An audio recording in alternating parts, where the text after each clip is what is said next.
In this video tutorial, I'm going to share to you on how you can fix Windows Update install error 0x80070490 on your Windows 11. So let's get started. Click on the Start button and go to Settings. Now from the list of options on the left pane, you have to click on System. Then you have to click on Troubleshoot. Click on Other Troubleshooters. Here you'll find Windows Update with a Run button corresponding to it. So run the Windows Update Troubleshooter.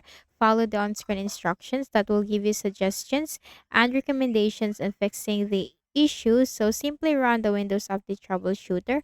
After doing so, do not forget to restart your Windows by right-clicking at the Start button, shut down or sign out, and restart your Windows.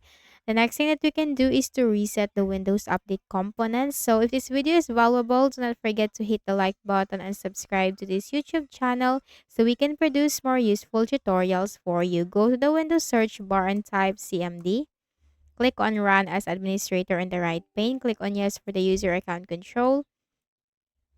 Now, these commands will be posted in the description section of this video. This is to reset the Windows Update components.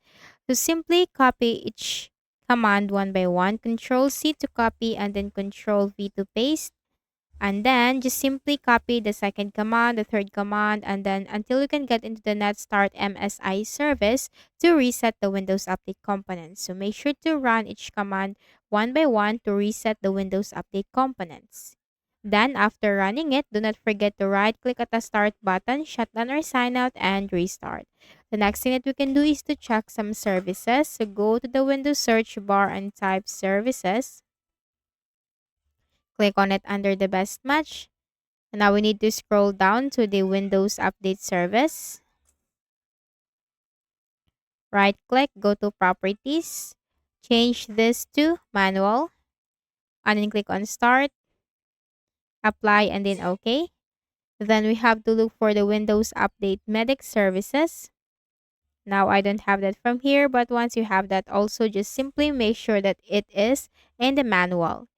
And then the next thing that we can do is to check the cryptographic.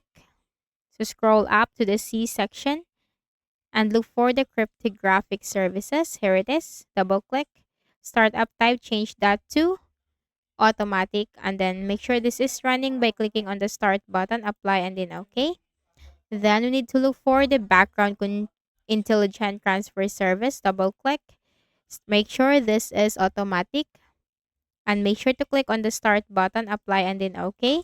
Then we need to look for the DCOM. Here it is. Double click. Make sure this is automatic and make sure this is running, apply, and then OK. Then we need to look for the RPC. Here it is, the RPC endpoint mapper. Double click. Make sure this is automatic. Service status, click on Start to make sure this is running, apply, and then OK. Then we have to look for the Windows installer.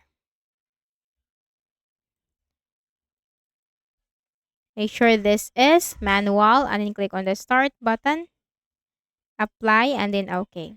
After doing it, right-click at the Start button, shut down or sign out, and restart. And the last thing that we can do is to perform a DISM scan. So go to the Windows search bar and type CMD. Click on Run as Administrator on the right pane. Click on Yes. Copy this command, which will be posted in the description box. Control V. And wait for the process to be done. So if you are getting stuck at a certain percentage, just patiently wait for that process to be completed. And once it is completed, again, you just need to type exit in the command prompt window. Then do not forget to restart. So again, do not forget to hit the like button and subscribe to this YouTube channel. Thank you for watching the video.